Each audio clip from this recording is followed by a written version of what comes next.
Hey, welcome to Build. I'm your host, Ricky Camilleri, and my next guests are the creator and star of the FX drama Devs, the story of a reluctantly ruthless tech company, espionage, and a woman making herself the center of it. I'm very happy to have sitting here with me Alex Garland and Nick Offerman. Guys, thanks so much for being here. Pleasure. Thanks for having us. Is reluctantly ruthless, do you think that's appropriate for your character? That sounds pretty accurate, yeah. He doesn't particularly love the position that he's in and where we find him in the series, correct? Yeah, I mean, he has to do his best to give himself over to determinism if he's going to be the high priest of it. But I feel like, he can't completely extinguish the human conscience within him that's like, I don't know. Right. I'm not sure if I'm buying this 100%, that all of these evil actions are justified. Right. It's that do the ends justify the means, and how many ends can he actually? Yeah. Yeah. Alex, I love your work going back to The Beach, all the way up through before you even started directing, and even Dread, I think, is an amazing sci-fi action movie that is wildly underrated. With one of the great last lines. That's very kind, thank you.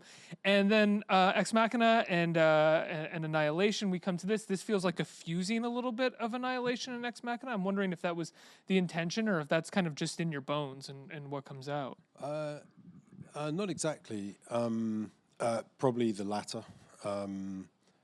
It's not that thought through, but there was one thing that is thought through, which is that this film, this TV show, is a kind of companion piece to the film Ex Machina. The two sort of sit alongside each other in various kinds of ways. That it's sort of like they take place in the same world, but actually they're kind of talking to each other in a way. In what way? Because it's to do with the strange ambitions within tech and the strange spaces they lead towards. I mean, in a way, it's hard to say too much about because it sort of weirdly strays into spoiler territory. But I would say the two projects are like cousins. The godlike complex that can come from those that view themselves as creators of that sort? Yeah, godlike behavior, sort of messianic qualities, that kind of thing, for sure, yeah. Which we actually see a kind of, I don't think the episode is aired yet, so I don't want to say exactly what it is, but a very direct symbolic reference to at one point in one of the episodes. Yeah, I think in this show there's a sort of more explicitly religious argument and religious line that's running through it, definitely. Nick, this isn't the first time you've played a dramatic role. You've played dramatic roles a lot in your career. I think you didn't start as a comic actor, right? Yeah. But has it been some time since we've seen you in a fairly straight dramatic performance? Sure. I mean, if you're looking at the gauge of like what people have seen me do the most, it's usually, hopefully, the things that make them laugh. Fargo and the film The Founder are things that are, less funny, more dramatic. But this is by far the most serious toned project I've really worked on since I've been playing more than the bus driver with 3 lines. I've done a lot of work like this on stage in my career, but I'm excited, for a bigger audience to get to see me not be funny. What is it like what made you want to take on this character and work with Alex? I got a call that said Alex Garland wants to meet you about a new series he's doing for FX, and I said, I'm in. Send the paperwork over. I was a very big fan of Alex's, and it came as quite a surprise. I don't usually catch the interest of auteurs, of makers of this kind of high art. So I was thrilled. We met. I read the scripts, and frankly, he's a great writer. He writes for actors really well. There's a wonderful ensemble feel to the cast. So I think the 7 or 8 roles, I would have been happy to play anybody in this show, because they all have moments where they feel like the best part in the show. What made you look to Nick for this part? It's one of those things that as soon as it starts and Nick comes on screen and is doing the performance that he's doing, he's like, of course this is who you chose. This is perfect. This makes absolute sense that you would choose this person to do this role. I think probably to some extent I was helped in first meeting Nick, where I didn't realize that he was primarily known as a comic actor. And I'd seen sort of indie work he'd done, or what you might categorize as indie work. So I didn't know that, so I didn't arrive with any preconceptions. I also didn't know, frankly, that he's famous, as in the way he's famous. I live in the UK, and it turns out you're really famous, and that's great, you know, well done. But I didn't know that, and so really, I just met Nick on face value, and we got on, and that actually really matters, because a film set's going to be a hard place, and it's good to get on. And there, you know, he's a warm guy. You can see it now, but there's a streak of seriousness which you're sort of currently hiding, but you can see it behind his eyes. That's the way I felt about it. There's a power that comes from stoicism as well, which is something that I think sometimes was played comically often, but in this it makes perfect sense. He's the boss, he's running the show, and he's never going to really show, with the exception of maybe Allison Pill, how he really feels about anything. So therefore everybody has to be kind of frightened without him ever having to yell. I suppose so, yeah. I mean, I'm thrilled that Alex didn't know the right things about me to allow me to slip through and appear as legitimate to work on this. And yeah, I mean, that's kind of my bag. I take life very seriously. I have a work ethic, and my values are very important to me. And in that set of values is it's important that we don't take this too seriously. That's one of the things I take very seriously. And so I try to be very responsible and put in more than my fair share whenever I can. But at the same time, I always love to try and keep morale up, whether I'm with my family or my working family or whoever. Is that different on a set when you're doing something like Parks and Rec versus doing something like this, where I don't know if you have to commit to the energy that your character is fostering? A little, only insofar as you know, like we're shooting very intense scenes or emotional scenes. That always has an air of reverence or protection around it, you know, and that's just to allow the actor to, like, you know, to not distract him or her from like staying in the zone of playing whatever the difficult thing that it is they're playing. But even when we're doing that, I have a camaraderie with the crew. Again, to make them feel seen. And I've been on the crew. I used to build scenery, and so I've never been able to escape the fact that we're all clearly making this together. And so even if we're shooting some like intense scene, sometimes it's even nice to give them a breath of relief if it's a scene where I'm like crying or experiencing grief, and then we cut and then make some wisecrack and be like, it's okay, guys, you know. Right. Get you guys a handkerchief, everybody okay, you know. And that allows us to say, okay, we're doing our work as seriously as we can, but we love each other, and this is all going to be okay in the end. Speaking of grief, Nick's character is experiencing grief. We realized that at the top of the show, and there's this idea that maybe that is why he is engaging in this. I don't want to call it a machine. What would we call what they're working on? It is a machine. It is a machine. Yeah.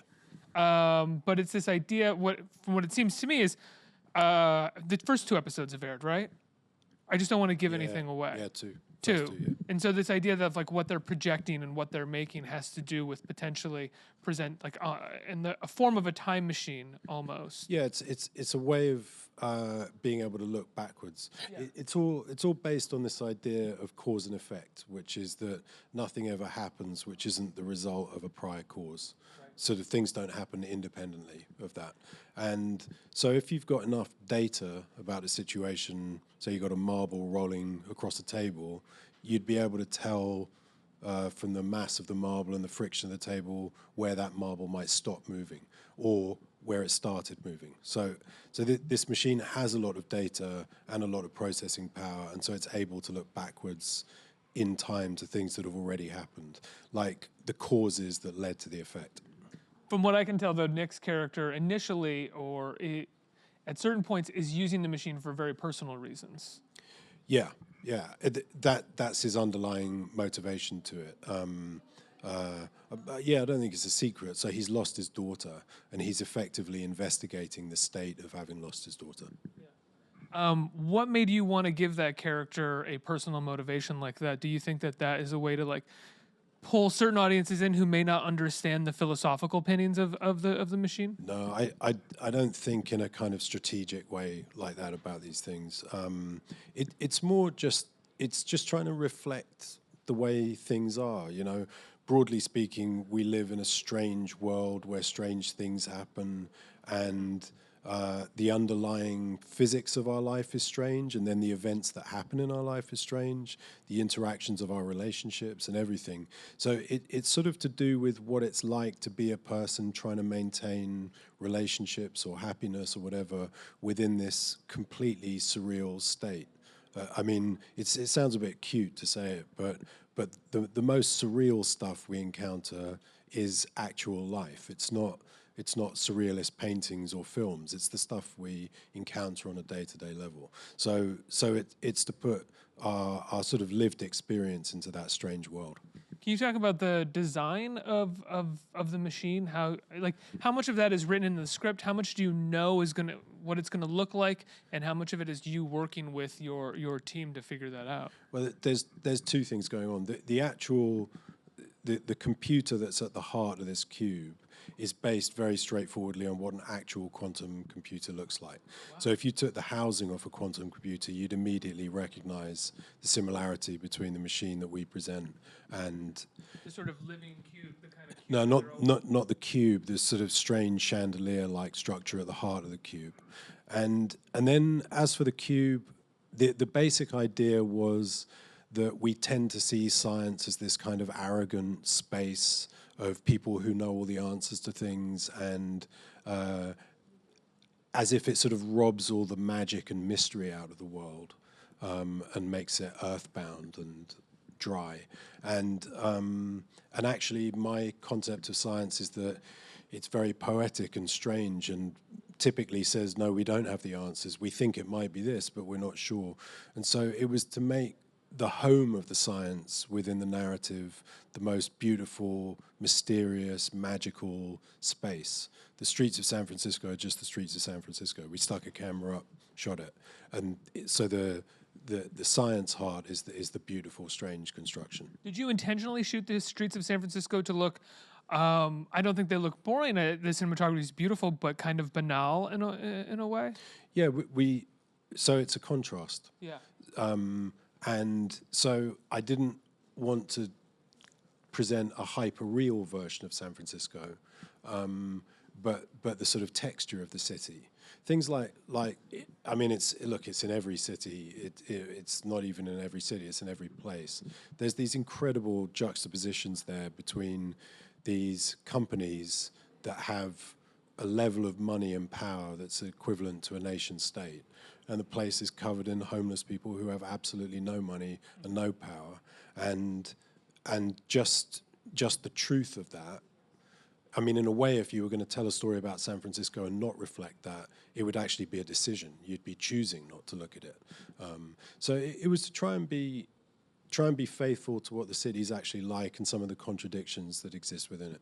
There's also a sense of, and this may have just been my interpretation or feeling while watching it, the interiors and even some of the locations, even though there's something like the Castro Theater sign or something, it feels like every city in a way, like cities in America these global hubs have sort of reached this moment where they're all just kind of mimicking and mocking each other in terms of what the bars, what the restaurants, what the homes look like, the designer furniture that everybody has. Yeah, well, all these places are much more alike than they are different, much more interchangeable. That gets even more true when you start to get to the suburbs. Like part of this show is in the suburbs. Nick's character, although he's got a lot of money, lives in the house he always lived in, which is just in a completely kind of unremarkable suburb. And Ranch home, yeah. yeah, is that what it's called? Yeah, that. Nick, oftentimes actors say they don't want to. They'll be playing a villain, and they'll say they don't want to think of the character as a villain. But sometimes you'll see the performance, and you're like, "There's no way you didn't think of that character as a villain." Whereas I really feel like your character does not know that he's doing, or he knows when he's doing something bad, but there is a heart there. There is a beating heart, and he doesn't want to be a villain. Is that true? Every character I play, I think of as a villain. No, This guy's a real piece of shit. I would agree. I agree with that wholeheartedly. To the extent that, I mean, and again, I think I've been being asked, what kind of research did you do into writing code for quantum computers, and like, did you go hang out with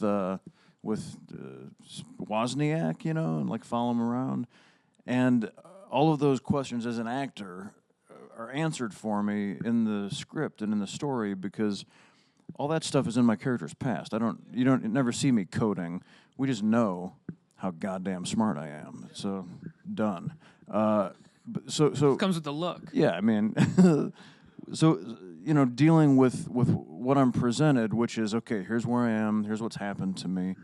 So when I read it, immediately it didn't occur to me. That it just occurred to me that here's this human being in pain who happens to be an exceptional human being who has created this situation where he can perhaps have an effect on this data system that may actually alter and hopefully heal the course of this pain and grief that he's going through. And so, I don't know. Maybe it's because I have loved when I get to play villains in the past, usually on stage. That's the thing is it's not I never play people that I'm like, okay, and because I don't think villains are ever truly just wanting to be evil. I think we have a commonly known incompetent administration in our country right now. I don't think they set out to upset us. I think that they're more interested in selfish motives, and the effects of those are very upsetting to all decent people. And in the same way, any bad guy, and if I was to play Lex Luthor someday, I always think of Gene Hackman's Lex Luthor.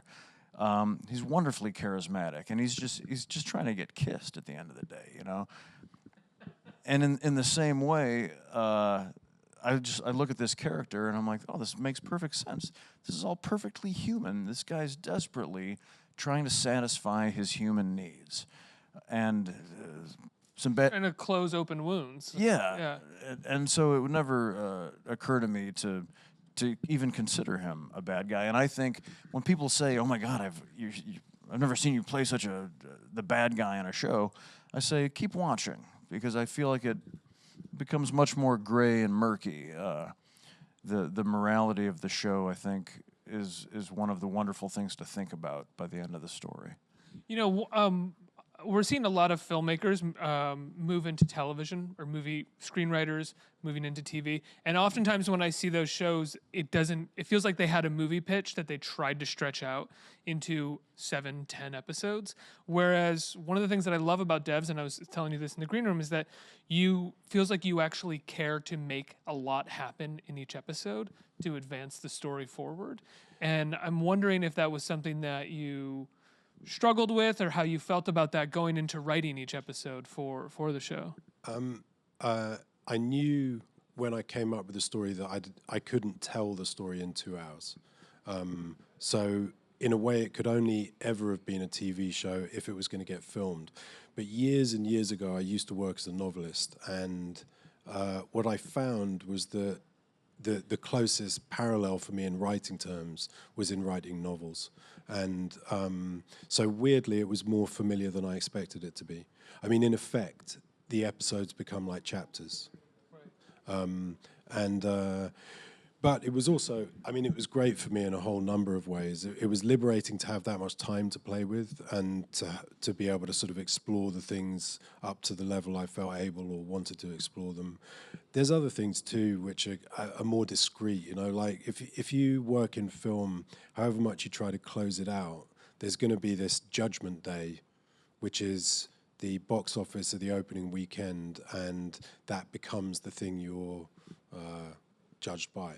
Your work is defined by? Yeah, exactly. And to an extent, you're free from that in this world of television. To me, it feels more like a bookshop. There's a lot of titles there. Some of them might take 6 months or a year to kind of float out of the bookshop. And one of the nice things about streaming services, in truth, is that they stick around. They can be watched 2 years after their original release. In cinema, in the intended place for the medium in a big screen, that just isn't true. It's weeks. Right. They stick around and people can watch them, but it doesn't really matter for the purpose of the project if people are watching Well, them. so you're not seeing it in the way it was intended to be seen. When you make a film, you think about the size of the screen and what that gives you. And you know, there's a lot of really great movies I've seen that for a long time I'd only ever seen on a small screen. I'd seen Apocalypse Now about 4 times. Then it got a theatrical release, and I took my 16-year-old son a couple of months ago. And Completely different experience. totally different. And it was the one I'd always been waiting for.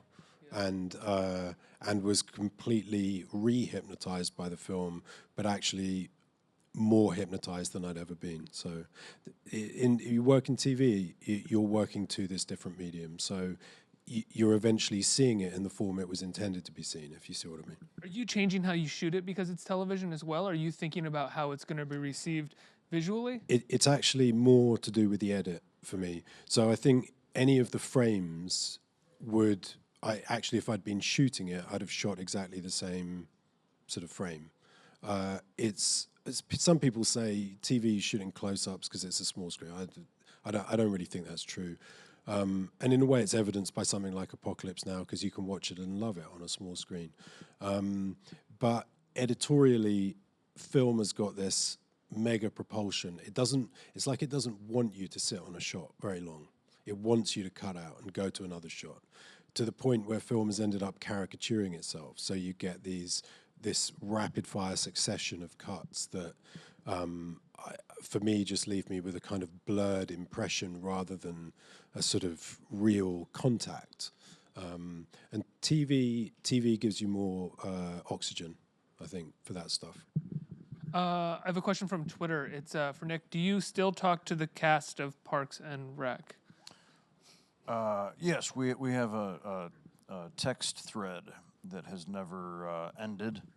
We stay in touch. We're fond of one another, and so, you know, birthdays and everybody's doing stuff. So there's always congratulations on film openings and babies and books and, you know, all kinds of stuff.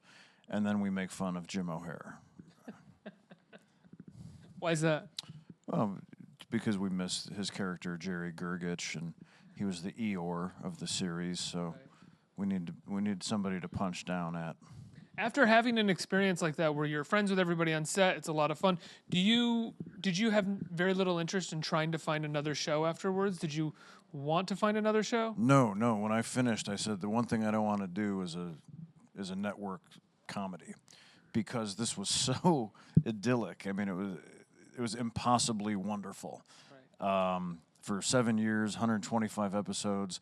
And I said, I'd like to do some theater, anything but a network sitcom. Right, because you could be tossed into some sort of multicam or something where it's noted to death. And even if it was perfectly good, it couldn't help but be a disappointment.